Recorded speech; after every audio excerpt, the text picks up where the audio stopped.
नमस्कार दोस्तों, स्वागत है आप सभी का स्टडी विद 87 यूट्यूब चैनल पर। और हम लोग आधुनिक भारत की सीरीज कवर कर रहे हैं। इतिहास के आधुनिक भारत का आज एक और महत्वपूर्ण टॉपिक हम लेकर आए हैं। इस टॉपिक से अक्सर विभिन्न परीक्षाओं में प्रश्न ज़रूर पूछे जाते हैं। आज के हमारे टॉपिक का नाम है भारतीय राष्ट्रीय कांग्रेस।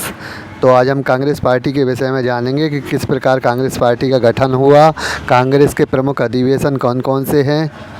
और वीडियो आगे बढ़ाने से पहले आप लोगों को एक बात और भी कहना चाहता हूं कि हम लोगों के चैनल पर करंट अफेयर्स की सीरीज़ भी चल रही है, जो आने वाले एग्ज़ामों के लिए बहुत ही महत्वपूर्ण है। इस करंट अफेयर्स की सीरीज़ में हमने मंथली करंट अफेयर्स पर आधारित जितनी भी महत्वपूर्ण घटनाएं हैं उनको कवर किया है। इसके अलावा जितने भी महत्वपूर्ण टॉपिक हैं, जैसे कोविड-19 कोरोना से संबंधित या नोबेल पुरस्कार से संबंधित, जितने भी राष्ट्रीय खेल अवार्ड हैं उनसे संबंधित सभी टॉपिक्स पर अलग अलग वीडियो भी बनाई हुई हैं। तो उनको भी आप प्लेलिस्ट में जाकर चेक कर सकते हैं। तो आइए चलिए शुरू करते हैं इस वीडियो को। तो भारतीय राष्ट्रीय कांग्रेस का सबसे महत्वपूर्ण प्रश्न, पहला प्रश्न हमारा है कि भारतीय राष्ट्रीय कांग्रेस का संस्थापक कौन है। बहुत ही महत्वपूर्ण प्रश्न है, कई बार पूछा गया है और आगे भी पूछे जाने की संभावना है। भारतीय राष्ट्रीय कांग्रेस के जो संस्थापक हैं वे A.O. ह्यूम को माना जाता है। कांग्रेस पार्टी की स्थापना 28 दिसंबर 1885 में हुई। कांग्रेस पार्टी के संस्थापक A.O. ह्यूम 1885 से लेकर 1905 तक कांग्रेस पार्टी के सचिव भी रहे हैं। तो यह भी बात बहुत महत्वपूर्ण है, याद रखिएगा। 10 से 11 साल लगभग यह कांग्रेस पार्टी के सचिव भी रहे हैं।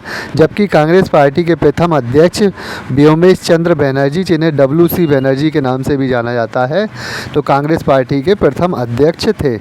चलिए देखते हैं अगला प्रश्न।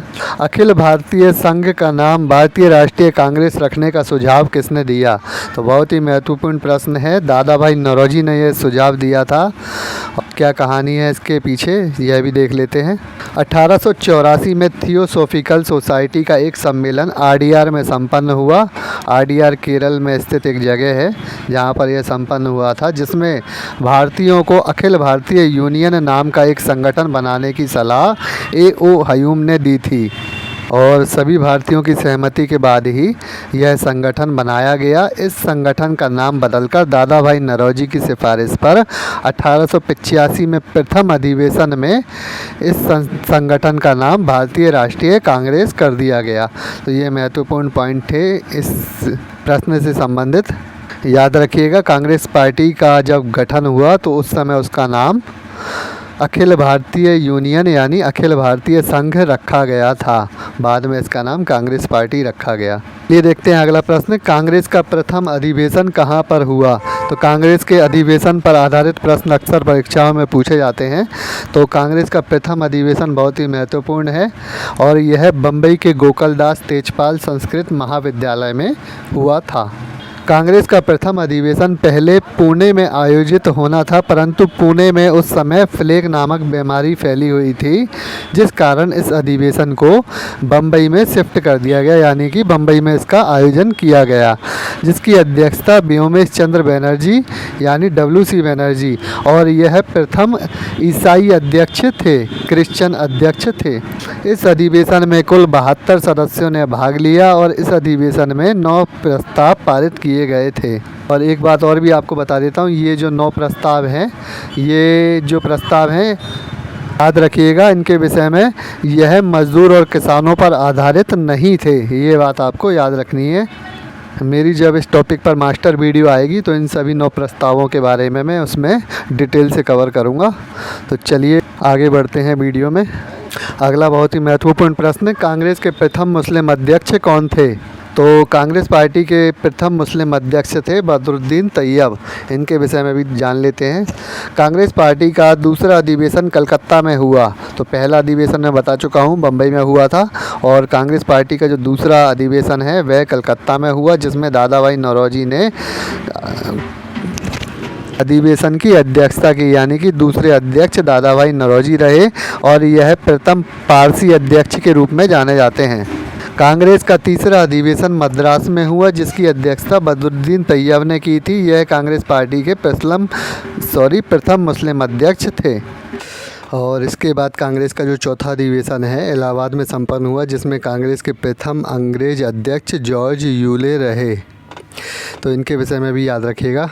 इस प्रकार से प्रश्न पूछे जाते हैं कि प्रथम मुस्लिम अध्यक्ष कौन रहा, प्रथम यूरोपीय अध्यक्ष कौन रहा, या प्रथम अंग्रेज अध्यक्ष, या प्रथम पारसी अध्यक्ष कौन रहे, प्रथम क्रिश्चियन अध्यक्ष कौन रहे। तो सभी के विषय में याद रखिएगा। वीडियो आगे बढ़ाने से पहले कहना चाहूँगा, जिन लोगों ने चैनल को सब्सक्राइब नहीं किया वे इस प्रकार की वीडियो आगे पाने के लिए चैनल को सब्सक्राइब ज़रूर कर लें। तो देखते हैं अगला प्रश्न। कांग्रेस के संस्थापक ए.ओ. हयूम की जीवनी किसके द्वारा लिखी गई है? बहुत ही महत्वपूर्ण प्रश्न है। कांग्रेस के संस्थापक ए.ओ. हयूम की जो जीवनी है वह विलियम वेडरबर्न के द्वारा लिखी गई है। विलियम वेडरबर्न बहुत ही महत्वपूर्ण व्यक्ति हैं। विलियम वेडरबर्न बम्बई में 1889 में आयोजित कांग्रेस के 5वें अधिवेशन एवं 1910 के इलाहाबाद अधिवेशन के अध्यक्ष भी रहे हैं। यह कांग्रेस का द्वितीय अंग्रेज अध्यक्ष भी रहा है और 1887 में यह बम्बई सरकार के मुख्य सचिव भी रहे हैं। तो ये तीनों चारों महत्वपूर्ण बातें हैं इनके विषय में, और इनके द्वारा ही ए.ओ. हयूम की जीवनी लिखी गई। डायरेक्ट प्रश्न पूछा गया है एग्ज़ाम में। देखते हैं अगला प्रश्न। कांग्रेस के किस अधिवेशन में कादम्बनी गांगुली ने अपना भाषण दिया था? तो बहुत ही महत्वपूर्ण प्रश्न है। कलकत्ता में आयोजित छठे अधिवेशन में कादम्बनी गांगुली ने अपना भाषण दिया था। तो 1890 में कलकत्ता में आयोजित कांग्रेस के छठे अधिवेशन की अध्यक्षता फिरोज शाह मेहता ने की थी। इस अधिवेशन में कादम्बनी गांगुली ने अपना संबोधन दिया। यह कलकत्ता विश्वविद्यालय की पहली महिला यानी कि पहली ग्रेजुएट महिला रहीं। तो बहुत ही महत्वपूर्ण पॉइंट है, याद रखिएगा इनके विषय में। क्या नाम है इनका? कादम्बनी गांगुली, और कलकत्ता विश्वविद्यालय की पहली ग्रेजुएट महिला थीं। आइए देखते हैं अगला प्रश्न। कांग्रेस के किस अधिवेशन में सर्वप्रथम वंदे मातरम गीत गाया गया था? तो बहुत ही महत्वपूर्ण प्रश्न है। कांग्रेस के 1896 के कलकत्ता अधिवेशन में वंदे मातरम गीत गाया गया था। इसके विषय में और भी बातें जान लेते हैं कि 1896 में कोलकाता अधिवेशन की अध्यक्षता रहीमतुल्लाह एम सयानी ने की थी। इस अधिवेशन में रविंद्रनाथ टैगोर ने वंदे मातरम गीत गाया था, जबकि इस गीत के रचनाकार बंकिम चंद्र चट्टोपाध्याय हैं। 1901 के कांग्रेस अधिवेशन में चरणदास एवं 1905 के बनारस अधिवेशन में सरला देवी ने इस गीत को दोबारा गाया था। तो ये सब महत्वपूर्ण पॉइंट हैं, याद रखिएगा इनके विषय में। भारतीय राष्ट्रीय कांग्रेस की यह वीडियो या कांग्रेस के अधिवेशन पर आधारित जितनी भी प्रश्न हैं, जितने भी महत्वपूर्ण पॉइंट हैं, इस पर आधारित हमारी दो वीडियो बनाई जाएंगी, जिसमें से यह पहला भाग है हमारा भारतीय राष्ट्रीय कांग्रेस का, और दूसरे भाग में इसके आगे के 10 प्रश्न सम्मिलित होंगे। यह टॉपिक इतना महत्वपूर्ण है कि सभी परीक्षाओं में 1-2 प्रश्न ज़रूर पूछ लिए जाते हैं। चलिए अभी देखते हैं अगला प्रश्न। कांग्रेस के किस अधिवेशन में महात्मा गांधी ने पहली बार भाग लिया था? तो बहुत ही महत्वपूर्ण प्रश्न महात्मा गांधी के विषय में। 1901 के कलकत्ता अधिवेशन में महात्मा गांधी ने पहली बार भाग लिया था।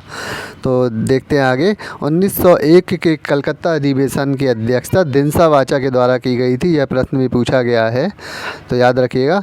इस अधिवेशन में महात्मा गांधी ने पहली बार भाग लिया था, जबकि 1924 के बेलगांव अधिवेशन की अध्यक्षता महात्मा गांधी के द्वारा ही की गई थी। केवल महात्मा गांधी ने एक बार ही कांग्रेस की अध्यक्षता की थी, यानी कि एक बार ही अध्यक्ष बने थे 1924 में। और इसके अलावा एक बात और भी जान लीजिए मोहम्मद अली जिन्ना के विषय में। मोहम्मद अली जिन्ना ने 1904 के बम्बई अधिवेशन में पहली बार भाग लिया था। तो यह भी बात याद रखिएगा। चलिए अगला प्रश्न देख लेते हैं। कांग्रेस के किस अधिवेशन में जन गण मन राष्ट्रगान, यानी कि उस समय वह राष्ट्रगान नहीं था लेकिन जन गण मन जो गीत है वह सर्वप्रथम किस अधिवेशन में गाया गया था? तो 1911 में आयोजित कलकत्ता अधिवेशन में जन गण मन गीत गाया गया था। 1911 कलकत्ता में आयोजित कांग्रेस के 27वें अधिवेशन की अध्यक्षता पंडित बिशन नारायण ने की थी। इस अधिवेशन में रविंद्रनाथ टैगोर द्वारा रचित जन गण मन गीत को सर्वप्रथम गाया गया। 1912 में तत्वबोधिनी पत्रिका में यह गीत भारत भाग्य विधाता शीर्षक के नाम से सर्वप्रथम प्रकाशित हुआ था। तो यह बात भी बहुत महत्वपूर्ण है, याद रखिएगा। 1912 के तत्वबोधिनी पत्रिका में पहली बार यह प्रकाशित हुआ था और इसका शीर्षक दिया गया था भारत भाग्य विधाता।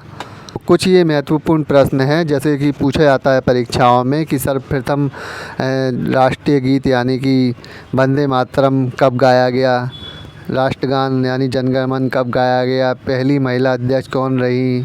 वीडियो में इन पर आधारित और भी प्रश्न रखे गए हैं। चलिए अभी देखते हैं अगला प्रश्न। किस अधिवेशन में कांग्रेस 2 भागों में विभाजित हो गया? तो बहुत ही महत्वपूर्ण अधिवेशन था। 1907 के सूरत अधिवेशन में कांग्रेस 2 भागों में बँट गया था। तो 1907 के 27वें सूरत अधिवेशन में कांग्रेस गरम दल एवं नरम दल 2 भागों में विभाजित हो गया। इस अधिवेशन की अध्यक्षता रास बिहारी बोस ने की थी, परंतु आगे चलकर 1916 के लखनऊ अधिवेशन में कांग्रेस के गरम दल एवं नरम दल दोनों दलों में समझौता हो गया और इस अधिवेशन की अध्यक्षता अंबिका चरण मजुमदार के द्वारा की गई थी। तो दोनों बातें याद रखिएगा कि विभाजन कब हुआ और समझौता कब हुआ। दोनों अधिवेशन बहुत ही महत्वपूर्ण है। सूरत अधिवेशन में यानी कि कांग्रेस की 2 सूरत हो गई, इस तरीके से इसको याद कर लीजिए। और समझौता लखनऊ में हुआ, तो दोनों बातें आपको याद हो जाएंगी। तो इसी के साथ हम भारतीय राष्ट्रीय कांग्रेस के पहले पार्ट को यहीं समाप्त करते हैं। आगे के पार्ट को पाने के लिए चैनल को सब्सक्राइब ज़रूर कर लें। देखते रहिए स्टडी विद 87। और वीडियो पसंद आती है तो लाइक शेयर भी ज़रूर करें। धन्यवाद।